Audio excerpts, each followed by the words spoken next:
Hi everyone. आज हम perfect participle के बारे में बात करेंगे। Perfect participle. Perfect participle means having plus verb की थर्ड फॉर्म। एक ऐसी वर्ब की फॉर्म जो कि एडजेक्टिव की तरह काम करती है एज एन एडजेक्टिव। एक ऐसी वर्ब जो कि एडजेक्टिव की तरह काम करती है। एडजेक्टिव क्या होता है? जो नाउन या प्रोनाउन को मॉडिफाई करता है, नाउन या प्रोनाउन की विशेषता बताता है, उसको एडजेक्टिव बोलते हैं। और हैविंग प्लस वर्ब की थर्ड फॉर्म एक परफेक्ट पार्टिसिपल होता है। परफेक्ट पार्टिसिपल मतलब कंप्लीशन, किसी भी चीज़ का कंप्लीशन, एक ऐसी स्टेट जिसका कंप्लीशन होता है, एक ऐसी क्वालिटी जिसका कंप्लीशन होता है, उसको आप परफेक्ट पार्टिसिपल बोलते हैं। फॉर एग्जाम्पल, अगर हम एग्जाम्पल से समझें तो having done his work he slept. Having done his work he slept, वो सो गया। कब सो गया? वो अपना काम पूरा करने के बाद। हैविंग डन, तो वो सो गया। कब सो गया? वो अपना काम पूरा करने के बाद सो गया है। तो यहाँ पर इन दोनों मतलब ये काम कंप्लीट होने के बाद ये काम हुआ है, तो it means perfect participle use हुआ है। परफेक्ट पार्टिसिपल कंप्लीशन के लिए यूज होता है। एक सेंटेंस और यूज करें, while walking taking bath he went to his office.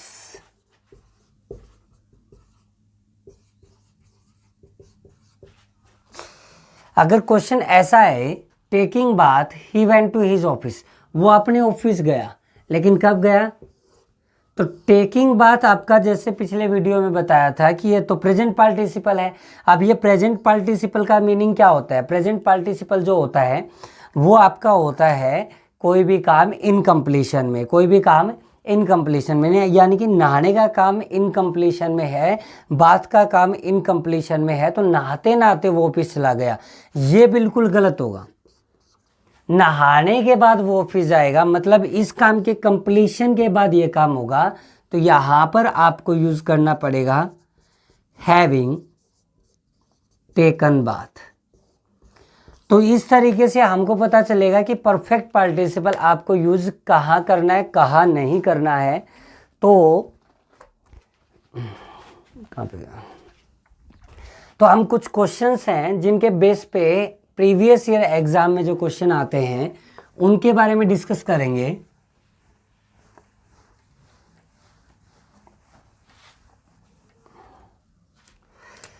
पहला टाइप का जो क्वेश्चन है वो है having taken food my father sent me to market.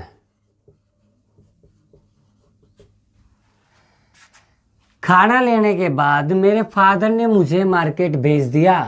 खाना लेने के बाद मेरे फादर ने मुझे कहाँ भेज दिया? मार्केट भेज दिया। तो खाना लेने के बाद फादर ने मार्केट भेजा है, तो खाना लिया किसने? पार्टिसिपल क्लोज का जो लॉजिकल सब्जेक्ट है वो क्या है? खाना किसने लिया है? खाना आई ने लिया है। किसने लिया है?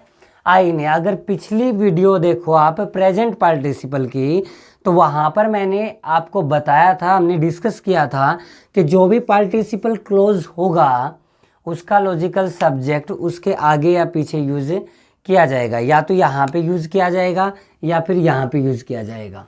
तो यहाँ पे यूज करने का प्रोसेस मैं बता चुका हूँ आपको। क्या प्रोसेस था? एक्टिव टू पैसिव लेने के बाद हैविंग टेकन फूड, अगर मैं इसको पैसिव लेके जाऊं तो आई आगे आ जाएगा और सेकंड फॉर्म है तो was sent to market by my father. Having taken food I was sent to market by my father. तो यहाँ पर आई जो है वो इसके साथ यूज करा दिया गया। ठीक है। लेकिन अगर मैं यहाँ पर आगे यूज करना चाहूँ, कहाँ पे यूज करना चाहूँ, मैं आगे यूज करना चाहूँ, तो आगे कैसे यूज होगा? तो यहाँ पर एक्चुअल में पार्टिसिपल जो है वो वर्ब की थर्ड फॉर्म है, और एक्चुअल में जो पार्टिसिपल है वर्ब की थर्ड फॉर्म वो ऐसे यूज करेंगे, taken food, taken food my father sent me to market, my father sent me to market. तो यहां पर ध्यान दें, हैविंग को कंसीडर नहीं किया जाता। हैविंग एक स्टेट है, हैविंग एक आइडेंटिफिकेशन है टाइम का गैप डालने के लिए। एक्चुअल में जो पार्टिसिपल है वो वर्ब होती है, यानी कि थर्ड फॉर्म, और थर्ड फॉर्म से पहले अगर मैं आई को जोड़ूंगा तो यहाँ पर मेरे को हेल्पिंग वर्ब चाहिएगी, और थर्ड फॉर्म से पहले हमेशा हेल्पिंग वर्ब टू हैव की आती है। किसकी आती है? टू हैव की। इस वजह से यहाँ पे क्या आ जाएगा? हैड आ जाएगा। हैज, हैव, हैड के बाद ही थर्ड फॉर्म आती है, क्योंकि ये सेकंड फॉर्म है, इस वजह से यहाँ पे क्या आ जाएगा? हैड आ जाएगा। अब बात पिछले वीडियो में भी हुई थी कि हमें जैसे ही यहाँ पर सेंटेंस के आगे सब्जेक्ट लिखा जाता है तो कंजक्शन की जरूरत होती है, और कंजक्शन यहाँ पर वहन और वाइल में से केवल वहन का यूज किया जाएगा। ओनली वहन का यूज किया जाएगा। क्लियर है पॉइंट? ठीक है। तो जब भी मान लो कि हमें किसी भी सब्जेक्ट को आगे लिखना है तो हम हैड और वहन को यूज कर देंगे, और पीछे लिखना है तो हम पैसिव वॉइस से यूज कर देंगे। ठीक है। इसी तरीके से जो नेक्स्ट क्वेश्चन है परफेक्ट पार्टिसिपल से, वो कुछ ऐसे हैं। देखो,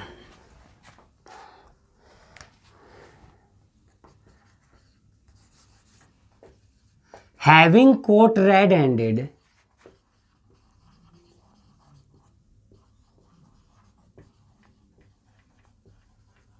the thieves were sent to jail, या the thieves were arrested।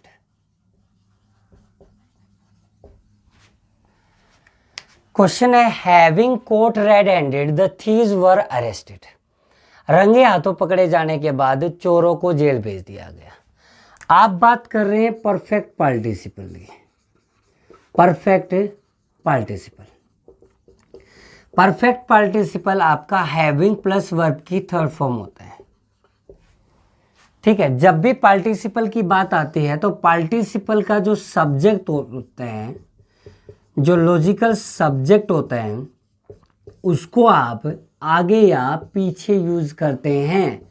या तो आप पार्टिसिपल का सब्जेक्ट को आगे यूज करते हैं पार्टिसिपल क्लोज के आगे, या पार्टिसिपल क्लोज के पीछे यूज करते हैं, लेकिन वो नियर रहेगा, near the participle close. Subject हमेशा प्लेस किया जाएगा, सब्जेक्ट ऑलवेज प्लेस बिफोर और आफ्टर या नियर द पार्टिसिपल क्लोज। ठीक है। तो प्रेजेंट परफेक्ट पार्टिसिपल जो है वो होता है हैविंग प्लस वर्ब की थर्ड फॉर्म।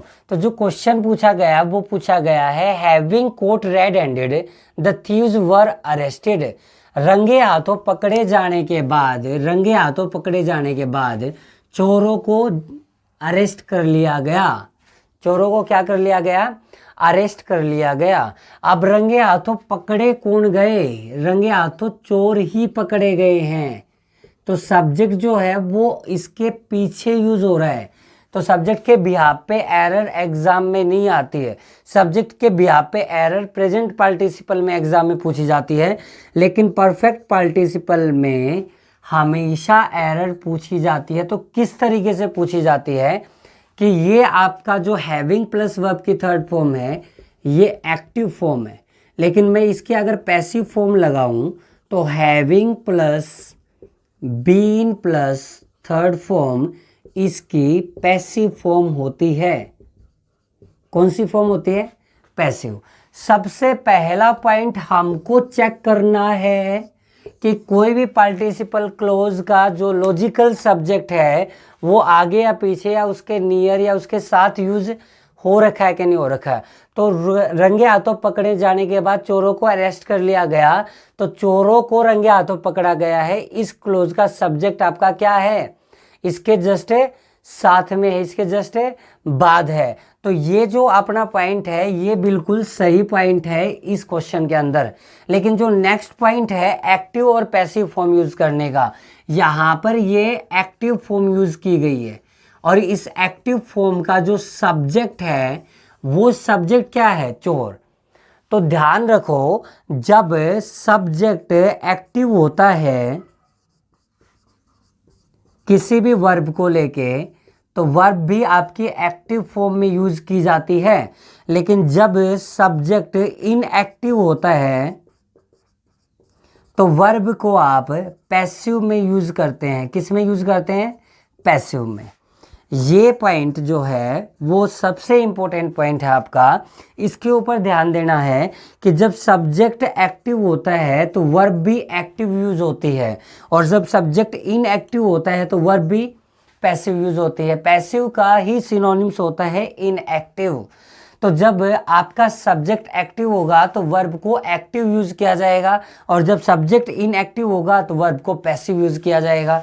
तो यहाँ पर ये हमारी जो वर्ब यूज की गई है हैविंग प्लस थर्ड फॉर्म, वो एक्टिव वर्ब है।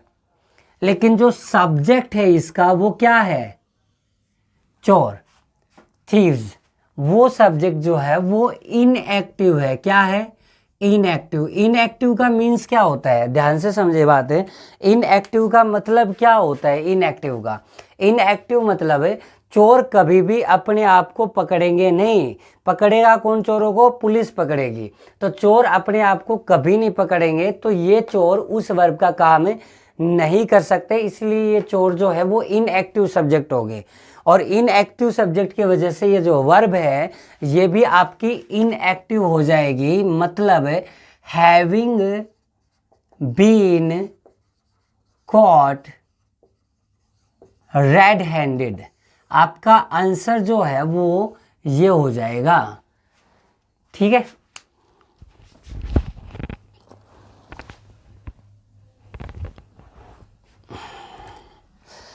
अब एक क्वेश्चन और मैं करता हूं इसी तरीके से।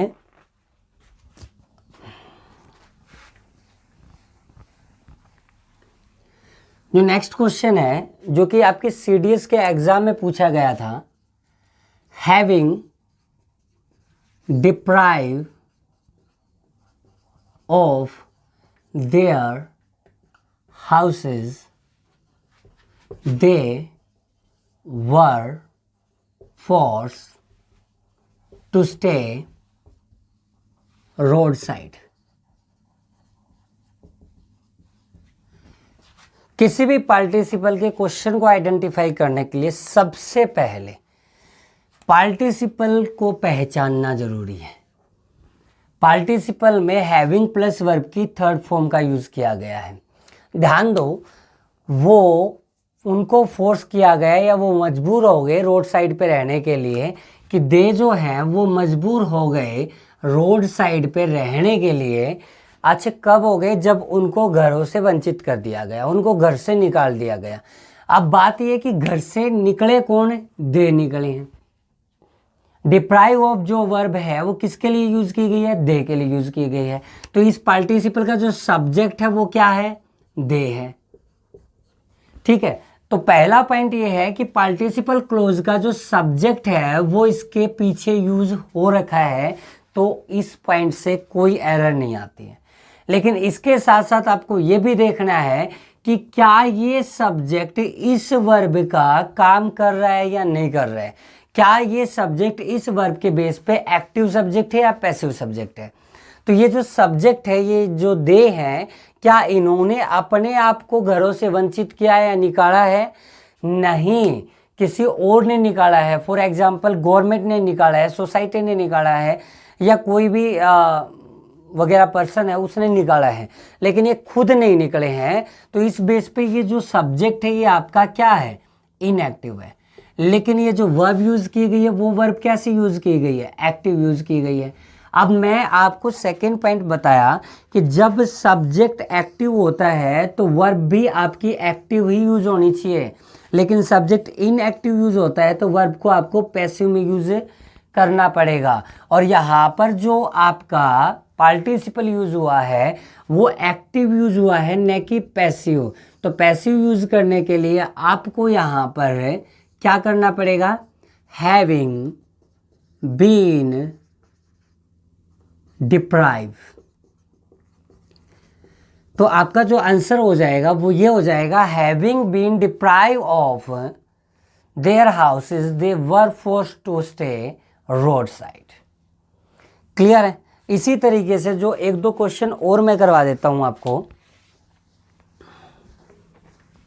पार्टिसिपल को लेके। Having disturb, having disturbed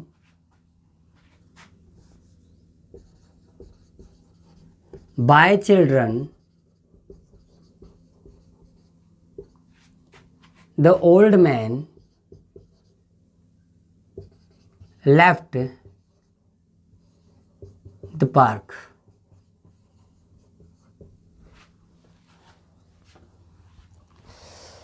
Having disturbed by children, the old man left the park. ये कह रहा है कि बूढ़े आदमी ने पार्क छोड़ दिया, पार्क से चला गया। अच्छा, कब चला गया, जब बूढ़े आदमी को डिस्टर्ब किया गया। डिस्टर्ब होने के बाद, बच्चों के द्वारा डिस्टर्ब किए जाने के बाद बूढ़े आदमी ने पार्क छोड़ दिया। अब बात यह है कि डिस्टर्ब कौन हुआ, बिल्कुल सही। तो सब्जेक्ट जो है वो अपनी जगह पे प्लेस है, सब्जेक्ट को जो है वो सही जगह मिली हुई है, लेकिन डिस्टर्ब करने का काम चिल्ड्रन ने किया है, डिस्टर्ब ओल्ड मैन ने बिल्कुल नहीं किया है। अगर ओल्ड मैन ने डिस्टर्ब नहीं किया है तो ओल्ड मैन जो है वो एक ऐसा सब्जेक्ट हो गया जो कि इनएक्टिव सब्जेक्ट है। और अगर ये इनएक्टिव सब्जेक्ट है तो आपकी जो वर्ब यूज होनी है वो भी आपकी पैसिव यूज होनी है। और पैसिव वर्ब के अंदर आप ये यूज नहीं करते हैं। क्या यूज होता है पैसिव वॉइस के अंदर, हैविंग प्लस वर्ब की third form, having been plus verb की थर्ड फॉर्म। तो जो क्वेश्चन का आंसर हो जाएगा वो हो जाएगा having been disturb. Clear point. एक क्वेश्चन और मैं करवा देता हूं आपको।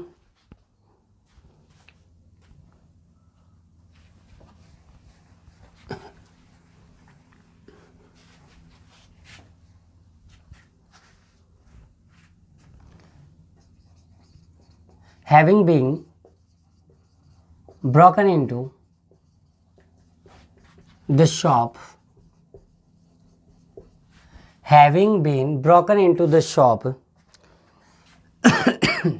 the thieves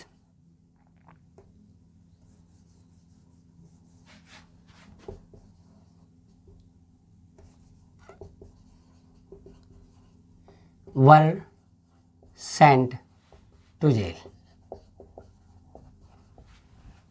Having been broken into the shop, the thieves were sent to jail. ये कह रहा है कि ब्रेक इनटू का जो मीनिंग होता है वो होता है सेंध लगाना, एंटर बाय फोर्स। क्या होता है, एंटर बाय फोर्स, जबरदस्ती कहीं पर घुस जाना, ब्रेक इनटू। ये कह रहा है आपका कि having been broken into the shop the thieves were sent to jail, कि चोरों को जेल भेज दिया गया। कब, जब उन्होंने सेंध लगा दी। सेंध लगाने के बाद मतलब दुकान में सेंध लगाने के बाद, दुकान में ज़बरदस्ती घुसने के बाद चोरों को जेल भेज दिया गया। अब चोरों ने क्या किया, सेंध लगाई है। क्या किया है, सेंध लगाई है। ठीक है, ज़बरदस्ती घुसे हैं। अब चोर जो है वो इसका सब्जेक्ट है और पार्टिसिपल का सब्जेक्ट पार्टिसिपल के साथ है, तो ये अच्छी बात है। ठीक है, लेकिन आपको ना एक चीज़ और देखनी पड़ेगी। वो क्या है कि सब्जेक्ट जो है वो इस वर्ब का काम नहीं कर रहा, क्योंकि सब्जेक्ट जो है वो इस वर्ब का काम कर रहे हैं। चोर खुद ही शॉप के अंदर घुस रहे हैं, एंटर कर रहे हैं, सेंध लगा रहे हैं। तो आपका जो सब्जेक्ट है वो एक्टिव है। क्या है, वो एक्टिव है। अगर सब्जेक्ट एक्टिव है तो वर्ब भी हमारी एक्टिव होनी चाहिए। होनी चाहिए कि नहीं होनी चाहिए। और एक्टिव वर्ब में सबको पता है कि हैविंग प्लस थर्ड फॉर्म आती है। क्या आती है, हैविंग ब्रोकन। तो आपका ये जो सेंटेंस है ये बिल्कुल रॉन्ग है और यहाँ पर हो जाएगा having broken into the shop, ये सही हो जाएगा। ठीक है, एक क्वेश्चन और मैं डिस्कस कर लेता हूं आपको।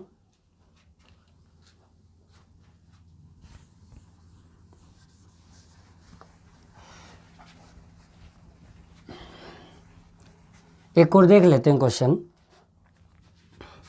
Having broken down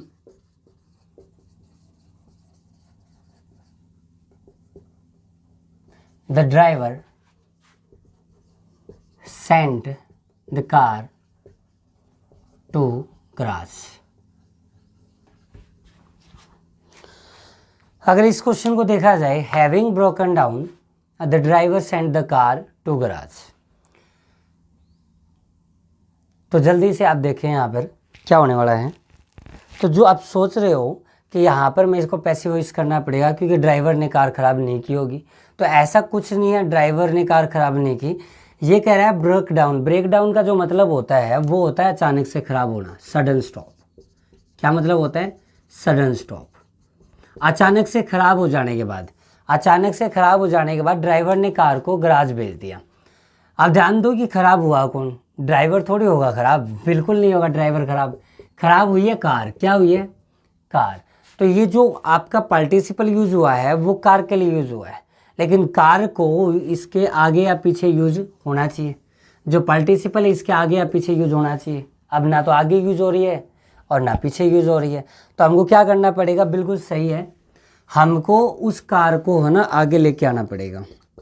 having broken down the car was, second form है, सेकेंड फॉर्म को पैसिव वॉइस में लिखना पड़ेगा, was sent to grass by the driver.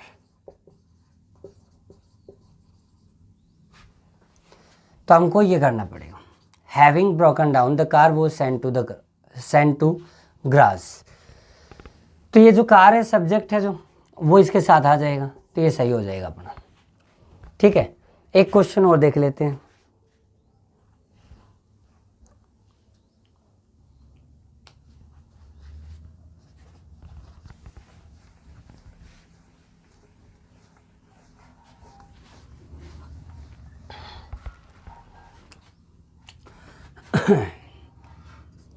Having been received the admit card, he took a sign of relief. Having been received the admit card, he took a sign of relief. कि उसको थोड़ी सी relief मिली। कब मिली? जब उसने admit card receive कर लिया। तो admit card receive किए जाने के बाद उसको थोड़ी सी राहत की सांस मिली। ठीक है, अब एक बात देखो कि यहाँ पर हैविंग बीन रिसीव्ड जो है वो पैसिव में लिख रखा है और इसका जो सब्जेक्ट है वो है ही। अब एडमिट कार्ड को रिसीव किसने किया? एडमिट कार्ड को तो ही ने रिसीव किया है और ही इसका सब्जेक्ट है। तो एडमिट कार्ड को रिसीव अगर ही ने किया तो सब्जेक्ट तो एक्टिव है, लेकिन अगर सब्जेक्ट एक्टिव है तो वर्ब पैसिव क्यों यूज कर रखी है, पार्टिसिपल पैसिव यूज क्यों कर रखा है? तो आप यहाँ से बीन को अगर काट देंगे तो हैविंग प्लस वर्ब की थर्ड फॉर्म यूज हो जाएगी जो कि एक्टिव में यूज हो जाएगा। ठीक है, नेक्स्ट है the sun having been risen, the sun having been risen, he started the journey